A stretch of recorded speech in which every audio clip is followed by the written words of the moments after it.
نحمد ونصلی علی رسولہ الکریم اما بعد فاعوذ باللہ من الشیطان الرجیم بسم اللہ الرحمن الرحیم رب اشرح لی صدری ویسر لی امری واحلل عقدۃ من لسانی یفقہوا قولی آمین۔ اللہم فقہینی فی الدین، اے اللہ مجھے دین کی گہری سمجھ عطا فرما۔ یا مقلب القلوب ثبت قلبی علی دینک، اے دلوں کو پلٹنے والے میرے دل کو اپنے دین پر ثابت رکھ، آمین یا رب العالمین۔ آئیے اگلے رکوع کا آغاز کرتے ہیں۔ رکوع نمبر 9 اور رکوع نمبر 10، یعنی ان دو رکوع میں حضرت موسیٰ علیہ السلام کے ایک سفر کا ذکر ہے۔ آیات نمبر 60 سے لے کے 82 تک اللہ تعالیٰ نے حضرت موسیٰ علیہ السلام کا وہ واقعہ بیان فرمایا ہے جو حضرت خضر علیہ السلام کے ساتھ پیش آیا۔ حضور صلی اللہ علیہ وسلم نے اس واقعے کی تفصیل ایک طویل حدیث میں بیان فرمائی ہے جو بخاری شریف میں کئی سندوں سے منقول ہے۔ اس حدیث کا خلاصہ یہ ہے کہ ایک مرتبہ حضرت موسیٰ علیہ السلام سے کسی نے یہ سوال کیا کہ اس وقت زمین پر سب سے بڑا عالم کون ہے؟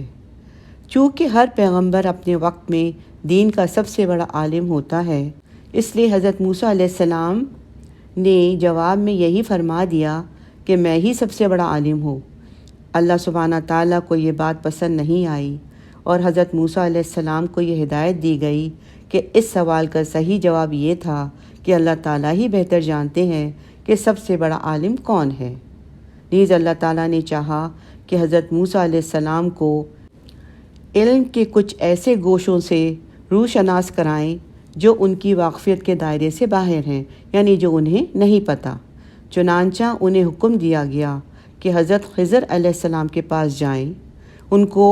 پتہ یہ بتایا گیا کہ جہاں دو دریا ملتے ہیں وہاں تک سفر کریں۔ یہ جگہ وہ ہے جہاں بحر فارس اور بحر روم ملتے ہیں، اور اپنے ساتھ ایک مچھلی لے جائیں۔ ایک موقع ایسا آئے گا کہ وہ مچھلی گم ہو جائے گی، بس اسی جگہ انہیں حضرت خضر علیہ السلام مل جائیں گے۔ چنانچہ حضرت موسیٰ علیہ السلام نے اپنے نوجوان شاگرد حضرت یوشع علیہ السلام کو ساتھ لے کر اس سفر پر روانہ ہوئے، جو بعد میں خود پیغمبر بنے۔ آگے کا واقعہ خود قرآن کریم میں آ رہا ہے، البتہ اتنا سمجھ لینا چاہیے کہ حضرت موسیٰ علیہ السلام کو جو یہ سفر کرایا گیا تھا اس کا ایک مقصد تو یہ ادب سکھانا تھا کہ اپنے آپ کو سب سے بڑا عالم کہنا کسی کو زیب نہیں دیتا۔ علم تو ایک سمندر کی طرح ہے اور کچھ نہیں کہا جا سکتا کہ کون سا علم کس کے پاس زیادہ ہے۔ اور دوسرا مقصد یہ تھا کہ حضرت موسیٰ علیہ السلام خود آنکھوں سے اس بات کی ایک جھلک دیکھ لیں کہ اللہ تعالیٰ اپنی حکمت اور علم سے اس کائنات کا نظام کس طرح چلا رہے ہیں،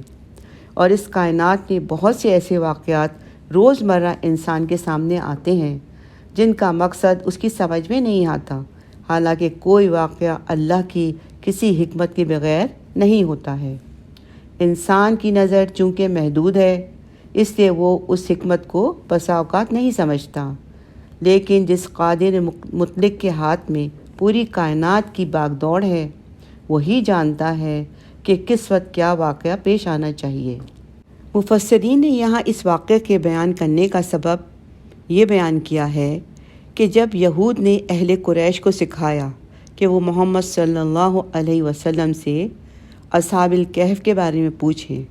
اگر وہ ان کے بارے میں خبر دے دیتے ہیں تو وہ سچے نبی ہوں گے، ورنہ نہیں، تو اللہ تعالیٰ نے واقعہ اصحاب کہف کے بعد واقعہ موسیٰ اور خضر کو بیان کر کے اس بات کی طرف اشارہ کیا ہے کہ یہ کوئی ضروری نہیں کہ نبی کریم صلی اللہ علیہ وسلم کو دنیا میں اب تک وقوع پذیر تمام واقعات کی خبر ہو۔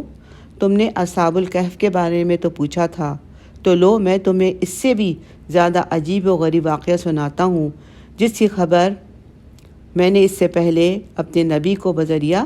وحی دے دی ہے۔ آیت نمبر 60۔ وَإِذْ قَالَ مُوسَىٰ لِفَتَاهُ لَا أَبْرَحُ حَتَّىٰ أَبْلُغَ مَجْمَعَ الْبَحْرَيْنِ أَوْ أَمْضِيَ حُقُبًا، اور یاد کرو جب موسیٰ علیہ السلام نے اپنے نوجوان ساتھی سے کہا کہ میں چلنا نہیں چھوڑوں گا یہاں تک کہ 2 دریاؤں کے ملنے کے مقام پر پہنچ جاؤں یا میں برسوں چلتا ہی رہوں گا۔ حضرت موسیٰ علیہ السلام کو معلوم ہوا کہ جس جگہ بحر فارس اور بحر روم ملتے ہیں وہاں اللہ کا ایک بندہ ہے جو ان سے زیادہ علم رکھتا ہے، تو ان کو اللہ کے اس بندے سے ملنے کی خواہش ہوئی۔ چنانچہ انہوں نے یوشع بن نون سے کہا کہ ان سے ملنے کے لیے سفر میں ان کا ساتھ دیں تاکہ مطلوبہ جگہ تک پہنچ سکیں اور ان سے ملاقات ہو جائے۔ پھر ایک طویل مدت تک یہ لوگ چلتے رہے۔ یہاں یہ بتا دیں کہ یوشع بن نون جو ہیں یہ حضرت یوسف علیہ السلام کے پڑ پوتے تھے اور موسیٰ علیہ السلام کے زیر تربیت تھے اور جو ان کے بعد اللہ کے نبی بنے۔ آیت نمبر 61 فَلَمَّا بَلَغَ مَجْمَعَ بَيْنِهِمَا، پھر جب وہ دونوں پہنچ گئے 2 دریاؤں کے ملنے کے مقام پر، نَسِيَ حُوتَهُمَا فَاتَّخَذَ سَبِيلَهُ فِي الْبَحْرِ سَرَبًا، تو وہ اپنی مچھلی کو بھول گئے اور مچھلی نے اپنا راستہ بنا لیا دریا میں سرنگ کی طرح۔ حضرت موسیٰ علیہ السلام جب سفر کے لیے روانہ ہوئے تو اللہ کے حکم سے ایک مچھلی تھیلی میں رکھ کر یوشع بن نون کے حوالے کر دی اور کہا کہ اسے دیکھتے رہنا اور جہاں یہ تھیلی سے نکل کر غائب ہو جائے تو مجھے خبر کرنا، اس لیے کہ اللہ تعالیٰ نے خضر علیہ السلام سے ملنے کی جگہ وہی بتائی ہے جہاں مچھلی غائب ہو جائے گی۔ لیکن اللہ کا کرنا ایسا ہوا، جب وہ دونوں ساحل سمندر کے قریب ایک چٹان کی ٹیک لگائے سو رہے تھے تو مچھلی زندہ ہو کر سمندر میں چلی گئی اور جہاں سے گزری وہاں کا پانی جم گیا اور ایک سرنگ کی شکل اختیار کر گیا۔ روایت میں یہ ہے کہ یہ بھنی ہوئی مچھلی تھی جس کو کھانے کی غرض سے اپنے ساتھ لے کر آئے تھے۔ اس مچھلی کو اللہ تعالیٰ کی طرف سے نشانی بنایا گیا تھا اور انہیں ہدایت کی گئی تھی کہ جس مقام پر یہ مچھلی زندہ ہو کر دریا میں چلی جائے گی اسی جگہ مطلوبہ شخص سے ان کی ملاقات ہوگی۔ چنانچہ مجمع البحرین کے قریب پہنچ کر وہ مچھلی زندہ ہو کر ان کے تھیلے سے باہر آئی اور اس نے سرنگ سی بنا کر دریا میں اپنی راہ لی۔ اس منظر کو حضرت یوشع بن نون نے دیکھا مگر وہ حضرت موسیٰ علیہ السلام سے اس کا تذکرہ کرنا بھول گئے۔ آیت نمبر 62 فَلَمَّا جَاوَزَا قَالَ لِفَتَاهُ آتَيْنَا غَدَاءَنَا لَقَدْ لَقِينَا مِن سَفَرِنَا هَذَا نَصَبًا، پھر جب وہ دونوں وہاں سے آگے نکل گئے تو موسیٰ علیہ السلام نے اپنے ساتھی سے کہا اب ہمارا ناشتہ لے آؤ، اپنے اس سفر سے تو ہمیں بہت تھکان ہو گئی ہے۔ یہاں مفسرین ایک بہت اہم نقطہ بیان کرتے ہیں کہ حضرت موسیٰ علیہ السلام کو تھکاوٹ اس وجہ سے محسوس ہوئی تھی کہ آپ مطلوبہ جگہ یعنی مطلوبہ مقام سے آگے نکل آئے تھے، ورنہ اس مقام تک پہنچنے میں آپ کو کسی قسم کی کوئی تھکاوٹ کا احساس نہیں ہوا تھا۔ جیسے پچھلی آیت میں تھا کہ وہ حضرت موسیٰ علیہ السلام سو رہے تھے تو مچھلی زندہ ہو کر سمندر میں چلی گئی تھی۔ اس کے بعد جب بیدار ہوئے تو وہ دوبارہ سفر پہ روانہ ہو گئے۔ ایک لمبی مسافت طے کرنے کے بعد موسیٰ علیہ السلام کو بھوک لگی اور کھانے کے لیے مچھلی مانگی تو یوشع بن نون نے کہا میں تو مچھلی کی بات آپ کو بتانا بھول گیا ہوں، ہمیں اس چٹان کے پاس لوٹ کر جانا چاہیے جہاں رکے تھے۔ وہ مچھلی تو زندہ ہو کر وہیں تعجب خیز انداز میں سمندر میں چلی گئی تھی۔ آیت نمبر 63 قال أرأيت إذ أوينا إلى الصخرة فإني نسيت الحوت، اس نوجوان نے کہا دیکھیے جب ہم ٹھہرے تھے چٹان کے پاس تو میں بھول گیا مچھلی کو نگاہ میں رکھنا۔ وَمَا أَنسَانِيهُ إِلَّا الشَّيْطَانُ أَنْ أَذْكُرَهُ وَاتَّخَذَ سَبِيلَهُ فِي الْبَحْرِ عَجَبًا، اور نہیں مجھے بھلا رکھا مگر شیطان نے کہ میں آپ سے اس کا ذکر کروں، اور اس نے تو بنا لیا تھا اپنا راستہ دریا میں عجب طریقے سے۔ یعنی اس جگہ وہ مچھلی زندہ ہو کر عجیب طریقے سے دریا میں چلی گئی تھی۔ آیت نمبر 64، قال ذلک ما کنا نبغ، موسیٰ علیہ السلام نے کہا یہی تو تھا جس کی ہمیں تلاش تھی، یہی تو ہمیں نشانی بتائی گئی تھی کہ جس جگہ مچھلی زندہ ہو کر دریا میں چلی جائے گی اس جگہ پر اللہ کے اس بندے سے ہماری ملاقات ہوگی، تو چلو اب واپس اسی جگہ پہنچیں۔ فارتد علی آثارہما قصصا، پس وہ دونوں واپس لوٹے اپنے نقوش پا کو دیکھتے ہوئے، یعنی پاؤں کے نشانوں کو دیکھتے ہوئے، واپس اپنے قدموں کے نشانات پر چلتے ہوئے وہ عین اسی جگہ آ پہنچے جہاں چٹان کے پاس مچھلی زندہ ہو کر دریا میں کود گئی تھی۔ آیت نمبر 65، فوجد عبدا من عبادنا آتیناہ رحمة من عندنا وعلمناہ من لدنا علما،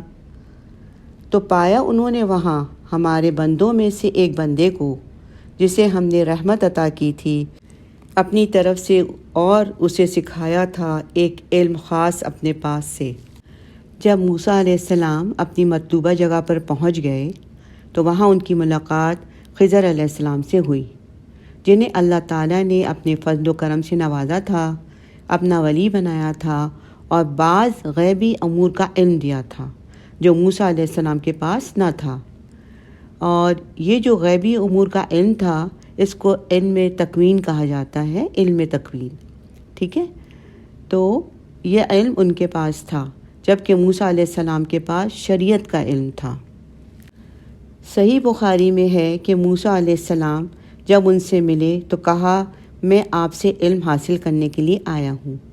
تو خضر علیہ السلام نے کہا آپ کے لیے کیا یہ کافی نہیں کہ اللہ تعالیٰ نے آپ کو تورات دی ہے اور آپ پر وحی نازل ہوتی ہے؟ میرے پاس تو جو علم ہے اس کا حاصل کرنا آپ کے لیے مناسب نہیں، اور آپ کے پاس جو علم ہے اس کا حاصل کرنا میرے لیے مناسب نہیں۔ پھر ایک چڑیا نے سمندر میں چونچ مارا تو خضر علیہ السلام نے کہا کہ اللہ کی قسم، میرا اور آپ کا علم اللہ کے علم کے مقابلے میں ایسا ہی ہے جیسا کہ اس چڑیا نے سمندر میں چونچ ماری ہے۔ آیت نمبر 66، قال له موسى هل أتبعك على أن تعلمني مما علمت رشدا، موسیٰ علیہ السلام نے ان سے کہا کہ کیا میں آپ کے ساتھ رہ سکتا ہوں اس شرط پہ کہ آپ مجھے سکھائیں اس میں سے جو بھلائی آپ کو سکھائی گئی ہے، یعنی مجھے اللہ تعالیٰ نے بتایا ہے کہ آپ کو خاص حکمت اور دانائی عطا کر رکھی ہے، اگر آپ اجازت دیں تو میں کچھ عرصے آپ کے ساتھ رہوں اور آپ مجھے بھی اس علم خاص میں سے کچھ سکھا دیں۔ یہاں ایک چیز قابل غور ہے کہ حضرت موسیٰ علیہ السلام خود کلیم اللہ تھے اور اولو العزم پیغمبروں میں ان کا شمار ہوتا ہے، اور کوئی جز ایسا نہیں جس میں ان کا ذکر نہ ہو، لیکن اس کے باوجود بھی انہوں نے نہایت احترام کے ساتھ خضر علیہ السلام سے کہا کہ انہیں ان سے علم حاصل کرنے کی اجازت دیں تاکہ انہیں حق کا پتہ چلے اور نور ہدایت حاصل ہو۔ شوکانی لکھتے ہیں کہ کبھی ایسا بھی ہوتا ہے کہ بڑا علم و مرتبت والا اپنے چھوٹے سے کو خاص علم حاصل کرتا ہے جو اس بڑے کے پاس نہیں ہوتا۔ موسیٰ علیہ السلام کو اللہ تعالیٰ نے تورات دی تھی جس میں احکام شریعت کے ساتھ دیگر بہت سے علوم تھے اور ان پر وحی بھی نازل ہوتی تھی، اور خضر علیہ السلام کو تو اللہ نے صرف ایک خاص قسم کا علم غیب عطا کیا تھا جس کا مقصد یہ تھا کہ موسیٰ علیہ السلام کو تنبیہ کرنی تھی کہ سب سے بڑا علم والا صرف اللہ ہے، اور وہ اپنے جس بندے کو چاہتا ہے اس میں سے اپنی حکمت کے مطابق دیتا ہے۔ آیت نمبر 67 and 68۔ 67، قال انک لن تستطیع معی صبرا، انہوں نے کہا میرے ساتھ رہ کر آپ ہرگز صبر نہیں کر سکیں گے۔ آیت نمبر 68، وَكَيْفَ تَصْبِرُ عَلَى مَا لَمْ تُحِطْ بِهِ خُبْرًا، اور آپ علیہ السلام کیسے صبر کریں گے اس چیز پر جس کی آپ کو پوری پوری خبر نہیں۔ خضر علیہ السلام نے کہا میرے ساتھ رہ کر آپ کو میرے کام بڑے عجیب لگیں گے اور آپ صبر نہیں کر پائیں گے، کیونکہ ان کاموں کی حقیقت کے بارے میں آپ کو پوری طرح آگاہی نہیں ہے، تو جو باتیں آپ کے علم کے دائرے سے باہر ہوں گی تو آپ ان پر کیسے صبر کر پائیں گے؟ لہٰذا خضر علیہ السلام کے کہنے کا مطلب یہ تھا کہ اللہ تعالیٰ نے مجھے جو علم دے رکھا ہے، جب میں اس کا عملی مظاہرہ کروں گا تو آپ برداشت نہیں کر سکیں گے اور مجھ پر اعتراض کریں گے، اس لیے کہ اللہ نے مجھے جن بعض غیبی امور کا علم دیا ہے اس کی تائید اس علم وحی سے نہیں ہوتی جو اللہ نے آپ کو دیا ہے، اور چونکہ آپ صاحب شریعت رسول ہیں اس لیے ایسے کام کو دیکھ کر آپ کے لیے خاموش رہنا جائز نہیں جو آپ کے علم کے مطابق ناجائز اور منکر ہوگا۔ آیت نمبر 69۔